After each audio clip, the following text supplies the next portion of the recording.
ಇದು ಖಾಲಿ ಡಿಜಿಟಲ್ ವಾಹಿನಿ, ಸತ್ಯ ಮತ್ತು ಸ್ಪಷ್ಟ ಸುದ್ದಿ. ಡಾಕ್ಟರ್ ಸರ್ಫರಾಜ್ ಖಾನ್ ಇವರಿಗೆ ಸನ್ಮಾನ ಕಾರ್ಯಕ್ರಮ.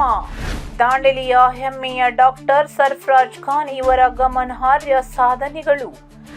ಎಐಎಸ್ಪಿಸಿಪಿ ಅಸೋಸಿಯೇಷನ್ಸ್ ಆಯೋಜಿಸಿದ ಸನ್ಮಾನ ಮತ್ತು ಪ್ರಶಸ್ತಿ ಸಮಾರಂಭವು ಇತ್ತೀಚೆಗೆ ಬೆಂಗಳೂರು ನಗರದಲ್ಲಿ ನಡೆದಿತ್ತು. ದಾಂಡೇಲಿಯ ಹೆಮ್ಮೆಯ ನಿವಾಸಿ ಮತ್ತು ಉಸ್ಮಾನ್ ಖಾನ್ ಅವರ ಪುತ್ರನಾದ ಡಾಕ್ಟರ್ ಸರ್ಫರಾಜ್ ಖಾನ್ ಅವರು ಶಿಕ್ಷಣ ಕ್ಷೇತ್ರದಲ್ಲಿ ಮಾಡಿದ ಅಪರೂಪದ ಕೊಡುಗೆಗಳಿಗೆ ಗೌರವಿಸಲ್ಪಟ್ಟರು. ಡಾಕ್ಟರ್ ಸರ್ಫರಾಜ್ ಖಾನ್ ಅವರಿಗೆ 2 ಪ್ರತಿಷ್ಠಿತ ಪ್ರಶಸ್ತಿಗಳನ್ನು ಪ್ರದಾನ ಮಾಡಲಾಯಿತು.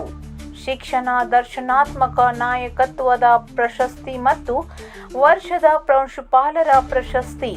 ಈ ಗೌರವಗಳು ಶಿಕ್ಷಣ ಕ್ಷೇತ್ರದಲ್ಲಿ ಅವರ ದಕ್ಷತೆ ಮತ್ತು ಪರಿವರ್ತನಾ ನಾಯಕತ್ವವನ್ನು ಒಪ್ಪಿಕೊಂಡುವುದಾಗಿದೆ.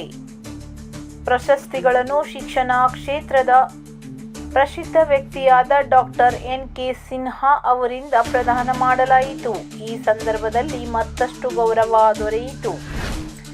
ಕುಟುಂಬದ ಸದಸ್ಯರು, ಶುಭಚಿಂತಕರು ಮತ್ತು ಸಮುದಾಯದ ಇತರರು ಡಾಕ್ಟರ್ ಸರ್ಫರಾಜ್ ಖಾನ್ ಅವರ ಸಾಧನೆಗಳನ್ನು ಮೆಚ್ಚಿದ ದಾಂಡೇಲಿಯ ಸಮಸ್ತ ನಾಗರಿಕರು